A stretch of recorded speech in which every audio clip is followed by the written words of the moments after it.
Alrighty. Yes. Alrighty, so the last part is of this presentation kind of goes along with the proposal that you just did. Now, I did put up this one slide. It's a little bit different than the one that you have access to. And it's just basically comparing males and females and different types of cancer and the numbers of cases in the year, I think it was 2014 is when this data comes from. I do want you to notice that the first two, lung and bronchus, is pretty similar in both males and females. Okay, about 26% of all cancers deals with lung and bronchus in males, and in females it's still about 25%. And the esophagus kind of goes along with that, 4% in males, and we don't quite see that in females. Now, lung and bronchus and esophagus, mostly due to smoking, okay, tobacco, all right? A preventable habit, one that we don't have to do, but makes up, 26% of all cancers for both males and females. You see, of course, that you got prostate cancer for males, 9%, breast cancer for females at 14%, pretty high, okay? And those are usually going to be a result of just mutations. Now, we know that in breast cancer, there are familial breast cancer cases, meaning it's genetic and passed on. Okay, these are generally women that develop breast cancer at a really young age, in their 20s, oftentimes. So we see that versus breast cancer that is a result of random mutations and things of that nature. Okay, the rest of these we see are really not. They're not really an effect of your lifestyle, except for the lung and bronchus. That's almost exclusively due to smoking. And it used to be, probably about 40, 50 years ago, females really didn't have much lung and bronchus because females did not smoke. But due to a very successful advertising campaign back when I was your age, back in the 1970s, by a company called Virginia Slims, all right, which was a cigarette that was marketed towards females. Women started smoking like crazy. All right, and again, you guys have never seen a cigarette commercial on TV, but they were on Saturday morning cartoons when I was a kid.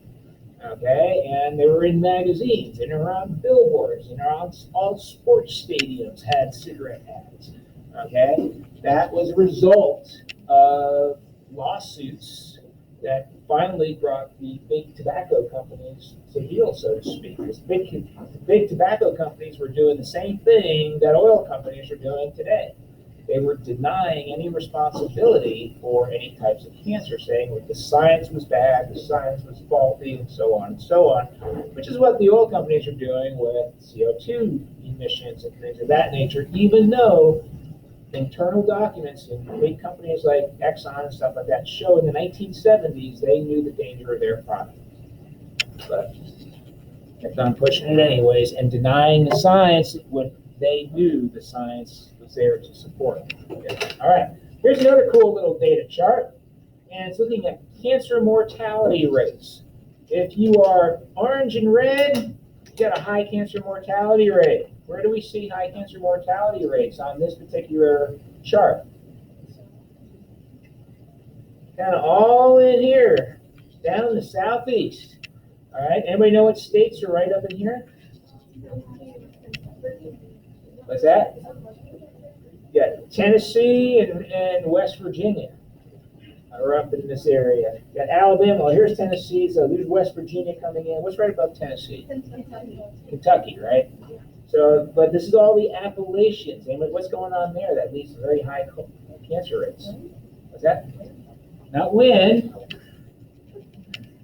What are the Appalachians known for?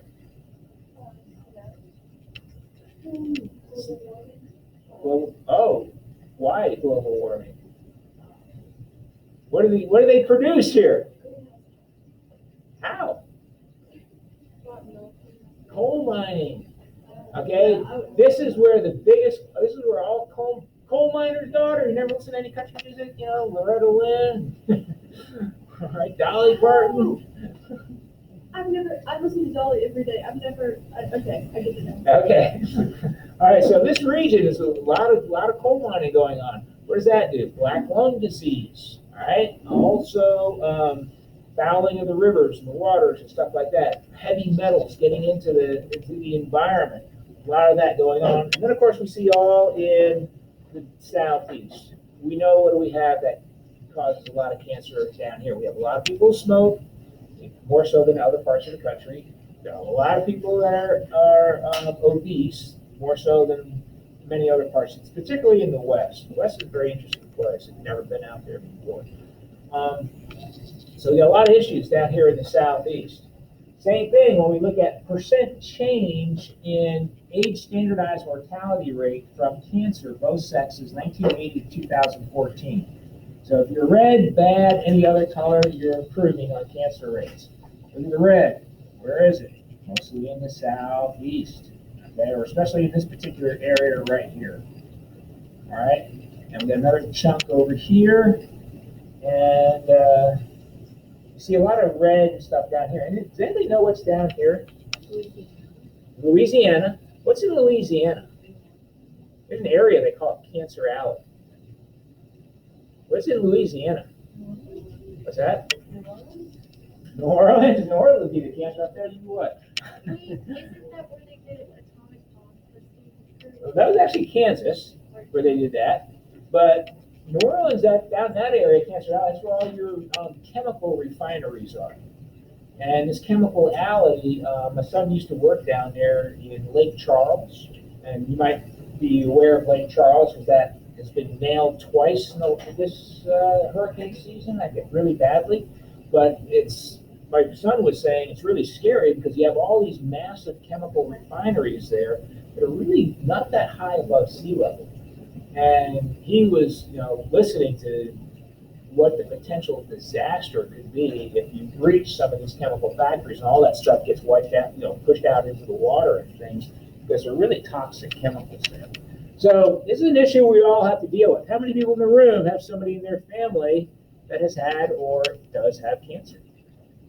Yeah, look at that.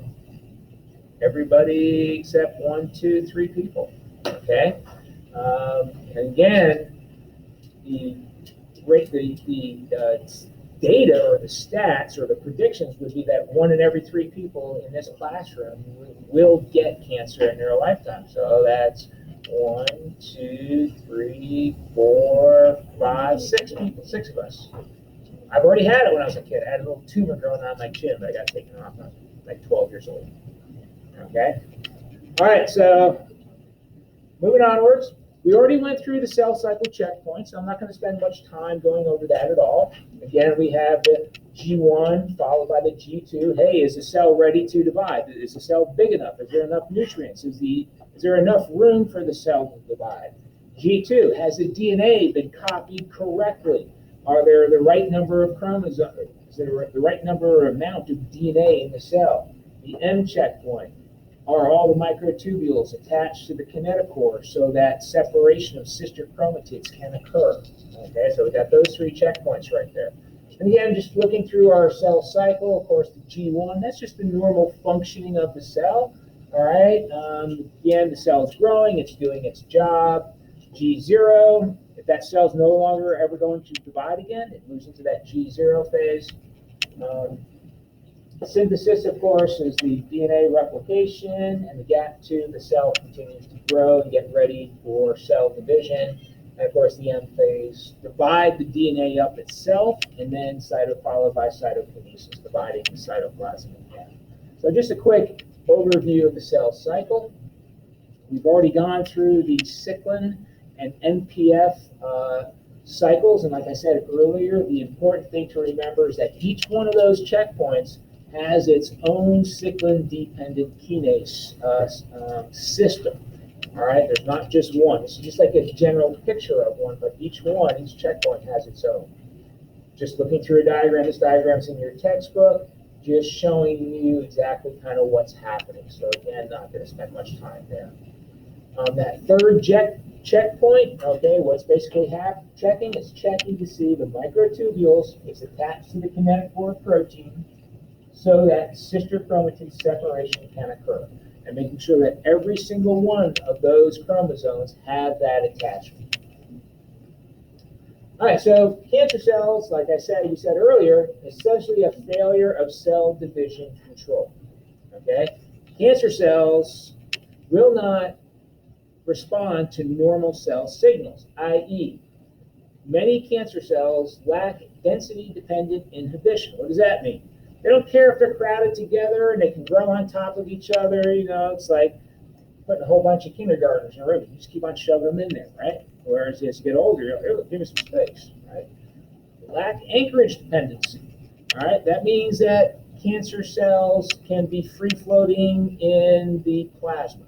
They don't have to be attached to anything, all right? And that's what often happens during that process we call metastasis.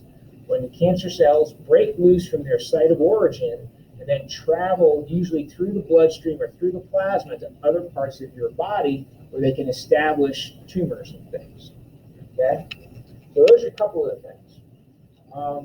We're going to look at a couple of different genes that play a role in cancer cell proliferation. We've already talked a little bit about the P53 gene. I'm going to look at that a little bit more.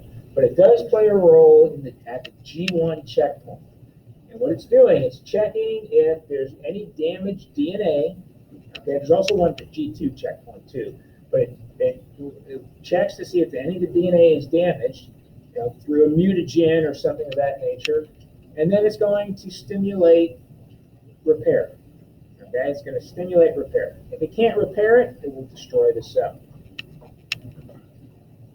Okay, so again, just kind of a pictorial view of what anchorage dependence is. The cells won't grow and they're not attached to something. And density dependent inhibition. They stop to grow once it's reached a one cell layer thick and there's no more room for the cells to grow. If you remove some of the cells, that initiates the cell cycle, and the cells divide until they fill up the space. Then they stop dividing again and go into a G0 phase. Cancer cells, however, don't really care.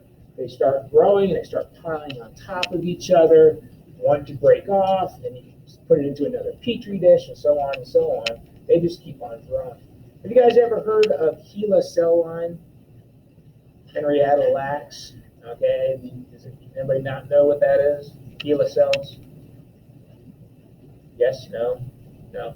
HeLa cells, there was a woman named Henrietta Lacks who was a young African-American woman who had developed cancer, ovarian cancer.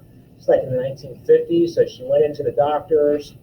They did some biopsies on her cells, and then she died. But her cells, they kept that line of cells going. So she's probably has made, there's probably, I was reading it, there's a book written about her, The Immortal History or The Immortal Story of Henrietta Lacks. It's a pretty good read. But, you know, how many, I forget what the figure was, but tons of her cells have been grown. Kind of weird if you think about it. You know, she died in the 1950s, but they keep on using her cells for research all the time. So a great cancer cell research cell. And you can look up information about her, Henrietta Lacks. But yet another issue that, or another sort of nail in the cross, so to speak, of you know, bad science practices, because they never told her or her family about this. So meanwhile, people were making lots of money selling her cells and things. Her family got nothing out of it and stuff. So kind of like the Tuskegee, has anybody ever heard of the Tuskegee syphilis experiments research that went on here at Tuskegee, Alabama? Woo-hoo! Those are pretty bad too. Wait, but like, how would they kill her cells? Like, So just a cool piece of information, we looked up how much Henrietta Lacks has been produced over the last 70 years, and it's been close to 100 billion pounds? 100 billion pounds of Henrietta Lacks pounds. 50 million tons, and a ton is 2,000 pounds, right? So Henrietta, if we put all those cells together, it'd be quite the blob. The blob. From one tumor that was a biopsy. Yeah. Yeah, that's pretty wild. Alrighty, so kind of finishing up here, we talked a little bit about how cancer cells lack these restrictions that normal cells would have on them, anchorage dependence or density dependence. They lack that. A couple of the things, some of the terminology, you've heard of benign tumors. I'm sure you've heard of malignant tumors. Generally, benign tumors are not spreading. You can remove them via surgery or radiation, targeted radiation, things of that nature. Malignant tumors are ones that are spreading quickly throughout nearby tissues. Okay, so you get a malignant tumor, starts to grow, and it keeps on growing, gets bigger and bigger and bigger and bigger. Okay? Once a tumor has metastasized, that means it has broken off. Cells of it have broken off, entered in the bloodstream, and then have moved to other parts of the body. So the easiest type of tumor or cancer to remove would be a benign tumor. Okay, generally go in, like I said, quick surgery, pull that tumor out, and it's gone. Malignant tumors, you are going to have to start digging into surrounding tissues or using more radiation therapy or using more chemotherapy. Again, all chemotherapy means is you're using drugs. Okay? Once a tumor has metastasized, though, that generally means the situation has gotten severe. It's pretty grave. Okay? You now have to target multiple parts of the body. You have to, do a lot more chemotherapy, a lot more radiation therapy, potentially a lot more surgery, and the outcome becomes grimmer and grimmer the further we move down this line, so to speak. Okay.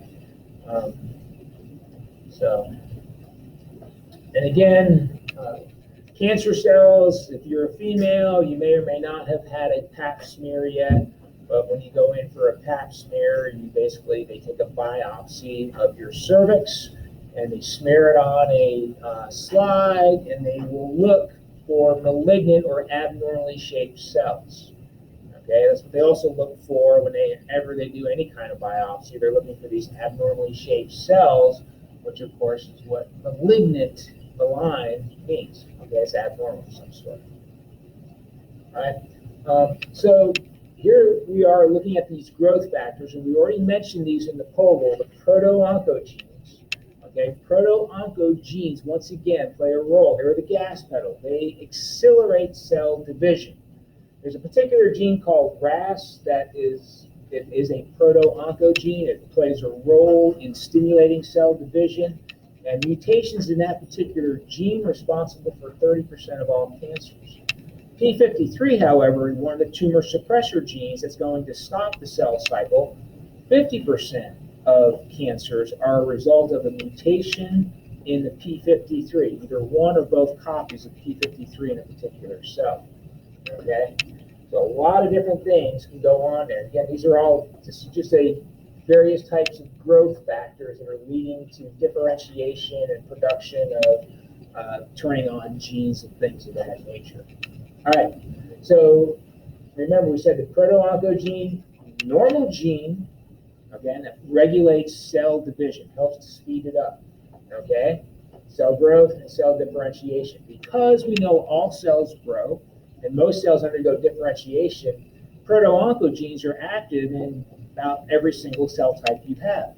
Therefore, that's why mutations in these particular genes can lead to all sorts of cancers in basically all different types of tissues. And you can have cancer in just about anything. There's cancers in the eyes, there's cancers in the urinary tract, cancers in the muscles, in the bone, in the blood, brain, nervous tissue, okay? Tumor suppressor genes, a gene that protects a cell from cancer, again, widespread. So these are like in every single cell type. And as we saw in the POGL, generally most cancers are going to result in mutations in one or both of these, generally in both of these. Push on the gas, take off the brake. Okay, that's when you get that mutation. You get that gas pedal stuck and the brake's not working. All right, and then that uncontrolled cell division is going to go pretty wild. That video link was not working, so I'll come back to that. So here's a picture of the proto-oncogene RAS. I do want you to remember from our cell communication part earlier a couple weeks ago, what kind of protein, what kind of signal protein is this one here? It consists of two parts. It gets activated, comes together. Anybody remember which one that was? We had two major pathways I want you guys to know.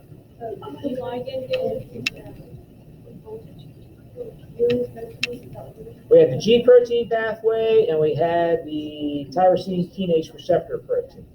Okay, this is a tyrosine kinase receptor protein right here. It dimerizes. It's two separate proteins. When they get activated, when the ligand binds, they undergo a shape conformational shape change, and that's when they dimerize and come together. They get their kinases, so they get phosphorylated. And remember, with these TSKs, or TKSs, I should say, these can initiate multiple pathways with multiple outcomes. Okay? And if you notice up here, one of these outcomes is initiating a G protein, which is another type of receptor. Okay? But this G protein is RAS. Okay? And what this does is it's going to undergo and initiate gene initiation to make a protein that stimulates the cell cycle. So if there's a mutation in this particular RAS protein where it doesn't get turned off, okay, we're going to keep on making this protein, which is going to stimulate the cell to undergo cell division more and more and more and more. But normally what would happen when the cell gets a signal, this would get initiated, we'd go through cell division, and then that protein would degrade, and boom, you'd be done until we got the next signal. But mutations in that particular gene push on the gas pedal. Okay? Tumor suppressor gene, P53. P53 recognizes damaged DNA. Okay? That activates a form of P53, which then will prohibit the cell cycle. Hello? Yeah. Caitlin, bye-bye. All right, so again, this is the gas pedal, this is the brake. All right?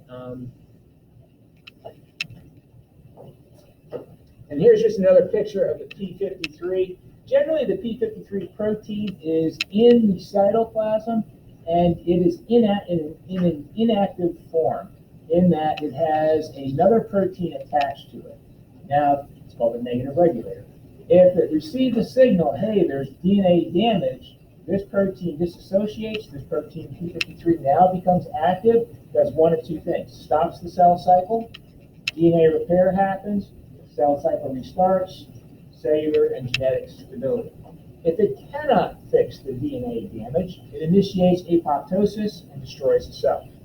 Okay? Normal functioning, that's the break, so to speak. Mutations in one or both of those genes, however, lead to cancer. Okay? There's a short little video. We'll watch that. Won't show that to these guys because they can do that on their own. Shut that down.